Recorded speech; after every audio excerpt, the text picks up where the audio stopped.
Hello and welcome to the podcast. Hope I'm Dad, and this is episode number 29 with me, Fuzz, and my wife, Rebecca. And today, like I said, is episode 29, and we have a little update, a little bit of news. We were meant to get a podcast episode out a couple of days ago, but we've not, because we've just got loads going on. It's been pretty stressful. As per, like, literally, I should just copy that and just play that at the beginning of everything because it's the same thing I say every time. But anyway, we're here. We've had our appointment today. Things are slowly moving. We're still in COVID times. Things are locked down. Hospitals have special procedures, so we're feeling pretty lucky that we've actually restarted and got back in for our treatment and stuff today. I went back in today to give another sample. That's so back. So just to kind of recap on the latest treatment, we were meant to go in March, like a year ago ish. Yeah. We were meant to go in to start treatment last year at March. 2 weeks before COVID hit, everything got shut down. So we've just been anxiously waiting around, waiting, and then a couple of weeks ago we got a call. We're gonna get seen. After that call, we had a online meeting. Yeah. And then from there, they explained that we're going to do ICSI because it's male factor predominantly. Yeah. Well, it is. You've been checked out and cleared. Yeah. Everything's good with you. So we're going to do ICSI. They've told us what's going to happen. We kind of already knew because we did. And then from there, they said that I was going to have another test done. Yeah. Blood tests done. We've had our blood tests done. So we're waiting for them. I was just searching to find out what ICSI stands for. Yeah, but like, what? Just to get this bit done. Yeah. Yeah, so we had so Dr. Andrew saw us. You had an online meeting. Then she said you're gonna have your blood tests done to check for for me they're gonna check chromosome, more DNA things. Yeah. Even though they've already done a DNA. They've already done a DNA test, which is why I thought, why do another one now? Because they're checking your Y chromosomes. Yeah, but why not check them both at the same time? I don't know. It's a good question. A lot of wastage, isn't it? Even the silly things like taking the blood, posting it, it could if. Yeah. Well, last time you had your DNA blood test done, they did make a mistake, so you had to go back. Yeah. So I've had something being checked for that. We've not been to figure out my low blood count. Some basic other stuff like Hep A, B, and C and all that. Yeah. Like part of the blood test. Becky had a scan.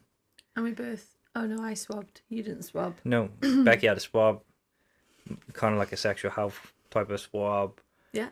To check for stuff to make sure everything's fine, and then the check your thyroid function and the they basically phoned your main guy. No, they've taken my blood and checked my thyroid function last week. Oh, I didn't know that. Yeah, so we've had two since we last. And they gave you a probe, a scan, or whatever you call it. Yeah, I had a date with Wanda, basically. So they checked out your uterus and your lining, and everything is good. Lots of eggs. Yeah. They said lots of eggs. So, yeah, they're waiting for the stuff from me. Yeah. And then I'm meant to see a urologist, but the only appointment I've got is a virtual one.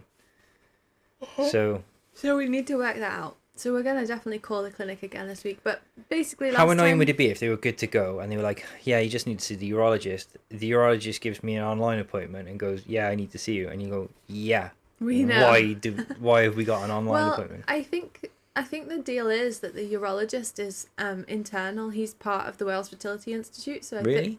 Yeah, that's what she said. It's all in-house now. So, but we were literally we were there today and we were there last week. I know, but even though what I mean is that they're speaking to each other and they know why. Then you're not just going to the urologist randomly and being referred. But not everyone does. That's what I mean. So it's annoying that we seem to be really close now. Yeah. And we've got an appointment. I need to see a guy and he needs to see me personally. But we've only got an online appointment, so we're gonna wait. Do the online appointment and he'll say, oh, hi, thanks for coming online.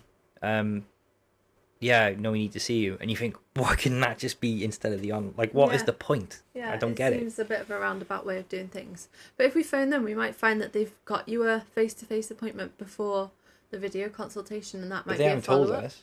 They haven't, no, not So yet. I mean, obviously I'm going to do whatever I can to get to that appointment, Mm-hmm. but some people have to like fit in work commitments. They might have, people they're looking after, family or other Yeah. people. Yeah. So it's just annoying, really. It is annoying. But in like what lots of people keep saying to me that you might find annoying, but since the last podcast we've been seen physically twice we've been to the Yeah, hospital which twice is for 2 amazing. appointments. But if we need the third one, then get the appointment booked. Let's do it. Like, why book I it? think we're both really impatient too because we know Why? like No, I'm fine. I can wait a month, 2 Mm. months. But why have I booked a virtual thing? What? There's no point to it. Like, what am I gonna do? you Oh, just hi. don't see the Yeah. logic. Well, Yeah. you tell me the logic. There isn't any. Exactly. Yeah.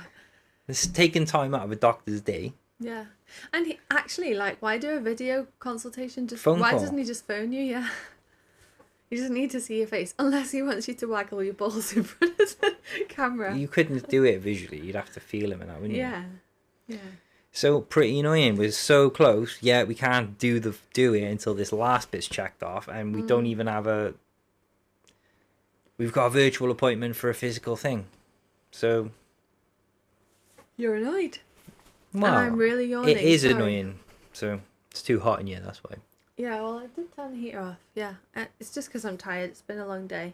Mm. So for anyone who doesn't know a lot about IVF yet or infertility and different treatments, it is a world of acronyms. So just like in education, like I'm in education, you need to learn all these different acronyms. And actually, lots of people say, "Do you speak infertility?" kind of thing, because there's lots of different acronyms.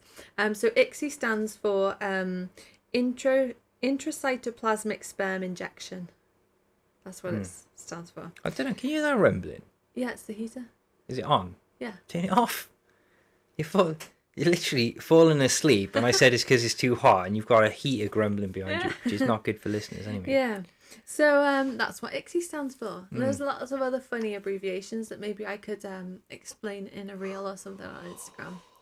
Yeah, so I mean, I didn't realise I would feel like this, but after our first face-to-face appointment where we didn't sign any papers, we were just like milling around the little outpatients area doing our blood, doing our wee sample, our swabs and the everything I had else. to pipette my wee from one thing to another. Did you? You didn't tell me They that. give you a big tub and a little tub and a pipette, and you've got to pee in the big one and then pipette it into the little one. And then what do they do with the big one? Throw it away. I don't know. Well, I threw it away actually. Yeah. That's funny. I didn't know you had to do that. I little said, "Oh, science what about the little one?" experiment. And they said, "Oh, well, if you can get it in the little one," and I was like, "Oh, obviously not. It's going to be too hard." Famously, everyone has said that like in fertility clinics, the nurses are always lovely, and the two nurses that we saw were really lovely. You're not going to And say she's- that they're not, though, are they? No, Are but you? they So- were. But obviously, like you mentioned, they do like general sexual health tests and checkups, and so I had to do a swab, and she turned to you and said, "Don't worry, we're not mean. We're not going to make you do a swab." I thought that was quite light-hearted. Do you know what I thought would be interesting? What? Is when I had to drop off my sample. Mm-hmm. One time we went in together, and I had to do it there, and they said, "Oh, you going in together?" And I was like, so this is the thought process in my head. I didn't know we could go in together. That will be less shit, Becky. And you just went, shame, no, and I was like, oh, okay, fair enough. But what I thought was, the next time, like if we went in together, walked in together, and they went, "Oh, you're gonna leave a sample," and I'm like, yeah. I thought, wouldn't it? And I didn't do it, and I won't do it because it probably backfired. But I thought, wouldn't it be hilarious to make a joke and be like, "Oh, like because they see us as a couple," Yeah. and you go in, and you go, "Oh, don't tell my wife about it though." Like, but then I thought, yeah, that's not like so many ways that could be misinterpreted. Yeah. And they know our faces now. They've linked us together. They associate one Have with you the noticed other. as well that most of the people that work in the fertility place seem to be like young and like, you know, Fertile. well, you think that, you know what I mean? Like, Well, yeah. yeah, when you think of like, you think One of of the parent nurses was older. age and like, like when people are like a young parent age, you just think, stereotypically, you just think, like, they could be starting a family without all of this bullshit. Yeah. But it's 1 in 6, isn't it now? So there will be someone But in there. there's not like a lot of old people. I mean, even Dr. D'Angelo isn't old, is she? Yeah, She's I don't think there's a lot of old people in the medical profession anymore. It's quite demanding. Well, consultant, you need to be. There's like, you need to be old enough to do it. It's like a long time, and it's like 8 years. But it's a physically demanding job, nursing, isn't it? And I think especially now, people would always, carry on, and there were matrons who were always really old, and I don't know. Yeah, there are older women and men nursing still, but a couple of the admin people were kind of a bit older, weren't they? Yeah, interesting. Yeah. So I didn't know it would make me feel so crap, but on Friday when we got home, I felt really rubbish, and yeah, I don't know why. I don't know whether it's because I was coming to terms with the fact that we were like doing IVF and it sucks. Or, well, like you didn't know. No, not that I didn't know, but I was always, you just like go along for the ride and you're like, yeah, this is what we're doing. So this is why, like when you're like, oh, okay, Mr. Grumpy, oh, Mr. Negative, blah, blah. I think it's useful to be to go look at the positives and look at the potential shitness of it a lot. Because if you just go, fingers crossed, you're like, look, let's just see what it is. It could be good. I'm telling myself all the time, like, this might not work out. Yeah, it comes back like it's commented. It's been quite a topical. Well, can't speak. Quite a topic of conversation has been one of those like taboo things that you shouldn't say to people who are infertile is when they start treatment. Oh, that's exciting.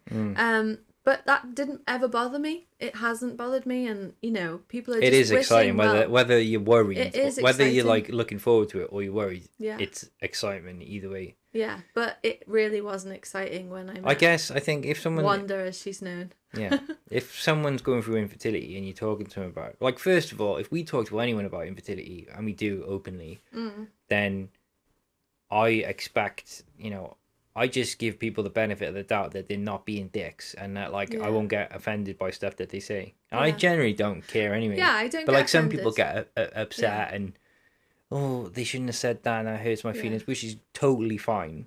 I just think people don't know about it, so everyone means well. Yeah. As much as you might end up getting upset by something, but everyone means well. If you talk to people about it, then they're going to talk to you back. Yeah. And if you don't like it, try and figure out a way of explaining. But what I was getting at is that even though it is exciting, because it means that you could potentially, you could be starting a family, it also shows that there's so much misconception around fertility treatment, because excitement insinuates that you're going to be successful and it's a positive thing, but there isn't always success and it's not always positive, like going into a room to... Yeah, I think if most people just thought about it for a second, just because people don't think about it. But if they... I don't think it's a misconception. I think anyone that just stops for a minute to think about it will realize it might not work. Yeah. And that it's not a fun process. Like, you have to go into a room and have fun by yourself in the middle of a hospital, and I have to go into a room. I've done it twice now, and it's just like, it's just a thing I gotta do. Yeah. Like, you thought I might be able to come with you today, but then COVID restrictions. I wouldn't mind you going anyway, because it'd just be, I'd be like... I'd just start laughing probably, because I'd be stressed and uncomfortable. Yeah, it'd be awkward. It was nice because I'm like, it's too hot. Yeah, need to turn the heater off next time. Off? No, I know, but it's too late now. But like next time, like, I enjoyed going together because I didn't sleep well, and I was just like not sleeping right. Anyway, so just actually going there, you mean? Yeah. Yeah. I think it'll be interesting as well when we have the next time you have to do that. We'll be at Neath at the different hospital, so you'll be able to compare rooms and see if services are better. Yeah, I've run out of drugs with it now. I'm just gonna, I just do it. It's like what you gotta do. Like. Yeah. Well, what I thought I would share today is tips on what to expect and kind of how to dress when you go for a scan and a blood test, because I thought I was quite prepared. I knew that, a scan I'm going to have to get naked from the waist down. So I wore a nice tunic dress, like smock dress and leggings, because I thought, whip my leggings off. I'm wearing, a tunic top, so it's long and I'll have modesty when I get Do you on and take off the both bed. legs out or what? Both. What? Because you could take one out, couldn't you? You look so silly with one leg with your leggings on. And they're like, what are you doing? You're like, what? A speed in it. I'm just ready to go in case, In and out, boom, case, boom. case the fire alarm goes off. Yeah, so I was ready in that sense. But I did. Do you wear... think women go in? Sorry again, but do you think people go in with just skirts on or just like not leggings and all that as well? Yeah, but it's winter, so I was gonna get cold. Oh, okay. I get cold.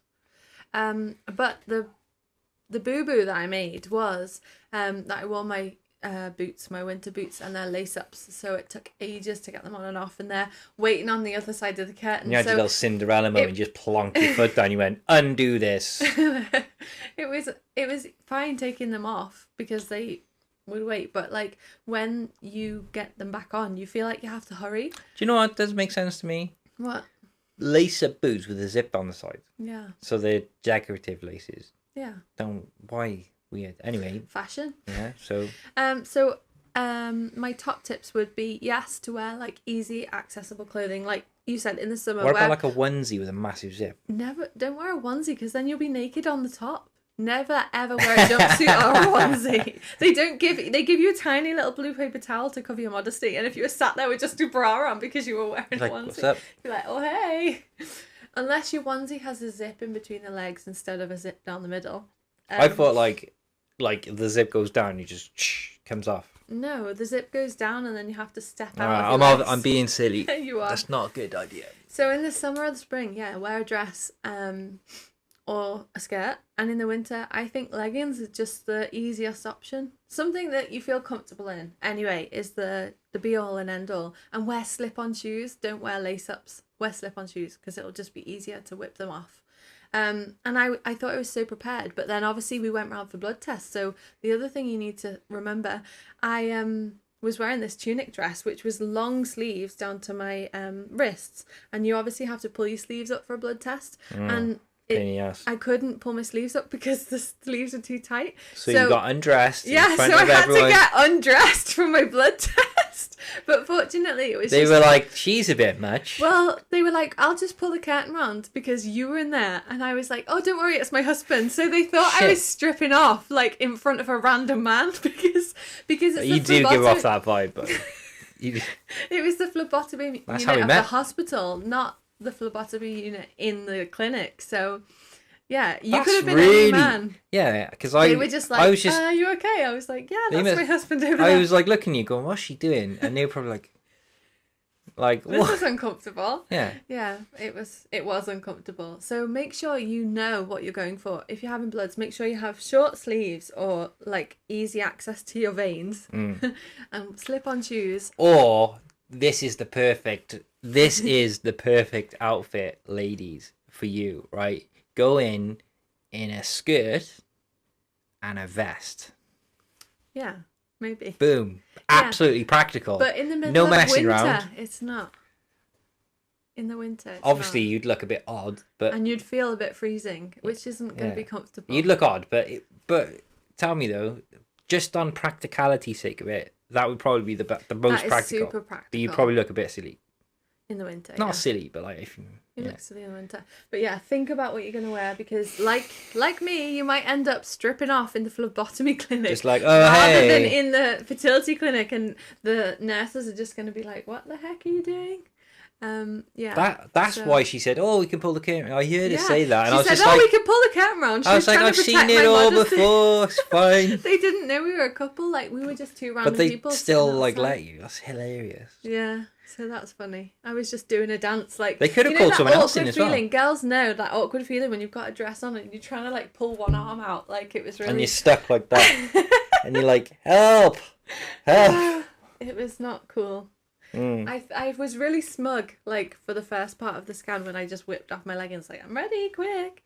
And the technician's like pulling it off her hair, like cheers, thanks. The other thing as well about the scan is don't worry about what's going on down there because obviously it's been the pandemic, so I haven't been to like have anything done. So I was worrying about That you being could tidy. get you could kind of with all this stuff going on as well. It might would you say it's a good idea to like not really go crazy with it because you can get like ingrown hairs and like No, like do what No? you're comfortable with, but don't But I worry just about thought like it. what if you had like a skin issue or something Well- some irritant, that would be the last thing you want while going for this No, stuff, I don't right? think that matters. It doesn't but matter? I don't know. No. But I just know that I was worried about what they'd think about my lady garden. And you were pissed off. They were like, they didn't even say anything. Yeah, well, I tidied up because I thought this You is expect them to hold little awkward. boards up like 9, 8, 7, No, like but the Strictly like lady I off thought Strictly they Come would- Dancing. Beck, I think you've done a great job this week, but next week I want to see you really work on those fine motor skills with the scissors, okay? yeah, I did. I did think that they would see it at least, but they're so used to Compliment you. doing it. They just literally said, Oh, "You ready?" And then What they just. marvellous craftsmanship. She basically kept looking at the monitor and not at my face and not at my downstairs, and she just shoved it in, and I was just like, "Oh, okay." You're like, hello. Yeah, I've and made an effort. I was even joking with you and saying that maybe I should put a little message in there like "Thank you NHS," but That would I'm be- glad I didn't go to that effort now because Yeah. she did not look. Mm. So don't worry about what's going on with your lady area. I might have to do that for the Yeah, you might have to do It's that probably helpful for a minute. for you to get rid. Be all, yeah. Your turn next. You can report next time. Yeah. So yeah, that's the main news we've got. So we're still going to phone the clinic at the end of the week to see what the deal is with our My results. new count. Your latest count and I've been taking blood results and stuff. we've been taking our vitamins and stuff. So Yeah. maybe it'll be anecdotal anyway because if there is any change, you couldn't pinpoint it on it, but you could anecdotally say, oh well, Maybe it was this. yeah. Yeah, so that is our news really, which isn't much news. Yeah. We're looking forward to knowing what's going on. Yeah, we're hoping that we could start maybe with my Lex cycle because I think we're going to be on the short protocol, so that means I don't need to downreg. I think unless they want to regulate my periods, which I don't think they need to because mine are quite regular. I just start It's this stimulating on urology thing. Like we got an online meeting, but that doesn't mean anything. Like why we need. Yeah, like if I'll be really annoyed. If that's the way they gotta do it, fair enough. But it would be really annoying to get the online appointment, speak to him over the internet. He goes, "So I need to make an appointment with you. Yeah. That's what we're gonna do. We're gonna make an appointment for you, and you'll get down to that." You just Yeah. think, "Well, why have you been waiting for this?" Yeah, well, we'll find out. Because We'll not phone everyone this goes week. to the urologist. Basically, it doesn't really matter. The urology thing is to kind of see if there's a particular reason. Potentially, like I might have had Trauma. an infection or trauma or scar tissue around my testes or tubes or something like that. There might be, but it doesn't really change what we're gonna do. No, it So- won't change. The only thing that would change what we're going to do is if your count has gone down. If your count's gone down, Dr. Angelo suggested freezing some samples. So you'd just have to make some more frequent trips, just so that we've got some back like saved. Because if I'm not being funny, but I reckon if they did it, if I could, because I'm a pretty nocturnal person, I am, and I'm not saying it's not practical for them to do it at all, but I wonder if I was like well rested and like did a sample at night, yeah, well, when I slept really well, because I've never slept well before account testing, so I That's wonder just if the- there's any andrologists out there who'd be able to tell us. Maybe we can get one on. In fact, I was speaking to one a while ago, so I'll see if we can get him on because I don't know whether your count changes throughout the day, whether what you're saying is right, because it maybe actually getting it out might make it different. You know what I mean? Like I don't know. don't know. I don't know. So yeah, that is our news. And apart from that, lockdown is just really boring. We are super Stressful. advocates of following the rules and doing everything the right way, but we're bored of it now. So But we're doing it. yeah, we're doing it, but we're bored. So sorry to grumble, but I think everyone's in that situation. I think And if you're fed up of waiting for your treatment, or you're fed up of lockdown or whatever, please come over to @HopingMumAndDad on Instagram. We're gonna chat to us. We'll probably start doing the Twitch again and just hanging out a bit more and being a bit more regular with stuff. It's just, I don't know. I've been so, I say stressed, but I'm not. You would look at me and you wouldn't think like, oh, he's stressed or whatever. Like you just, you think I'm normal, but I'm just fed up and stressed. I'm worried about work and like. I think now we might have a kid, like who could. Yeah. I don't want to jinx it. I know lots of people are feeling like that, so it's like a general thing. It's like being stressed and worried, but apathetic at the same time. Yeah. And you're just left in you're just floating along in like uncertainty and like. Ugh. Yeah, it is annoying. But the other one, I wanted to say thank you to all of our friends and family who listen. And to our friends on Instagram, the people that we've connected with and made friends with on there. Everyone always is so thoughtful and thinks about us on the day and asks us how it went. And they've just been really supportive and, talks to us about it and asks us questions. And that makes such a difference in terms with how you deal with it and how you cope. And I've been Zooming a lot of mates lately and stuff. I think we've just been a bit shit at doing that, and we need to do it more often. It goes without saying, though, that people are going to talk to us about it because we're so open and because we do a podcast, and that's really important. It just makes me think that I know it's a personal choice, but some people don't tell anyone. So I would say if you're going through this, and you feel like you can't tell your family or friends or people who are in your life, then maybe make up a fake name and just like reach out on the internet and send us an email or send us a message. Yeah. You could even... It gets lonely if you don't talk about it, don't you think? Yeah, I couldn't imagine. Like, I've always been open about it because I hate not doing it. And it's difficult to, even when you do share it with family and friends, like it is difficult for them to understand sometimes because they maybe haven't and gone they might through piss it. you off as well, like you said, when people are like, oh my god, that's so exciting, and you're like, ugh. Or we might piss them off because it's all we talk about. So but not everyone can do it, but if everyone is more open about stuff, then there's less chance for things to get tense. Yeah, but find like-minded people and come and chat to us. Like, we're always here if you need to talk, so please do come and chat. Cool. Right, well, we're going to end it there because we're literally both yawning and it's not good to listen to. Not fun content. Yeah. But yeah, we're trying our best to be more regular. Things are, all over the shop. We don't know what's going on. We had like literally we had problems with the house as well. Yeah. So hole in the roof, builder on site. Yeah, like good times. But we will be back next week. And we're going to try and get back on schedule with Thursday, aiming for Thursday releases. Yeah, releasing on a Thursday. YouTube, Spotify, iTunes, RSS, wherever you listen to podcasts. It does mean a big deal to us, especially on YouTube. If you want to give us a subscribe and a like on that, that really helps. And if you're an iPhone, Apple person, then leaving a little review on the iTunes store helps as well. And then share it with friends. If you're in any IVF groups and you talking about it with other people in the same boat, let them know, and let us know if you want us to talk about anything in particular. Yeah. You can just make a suggestion quite casually and just like let us know via Facebook or Instagram.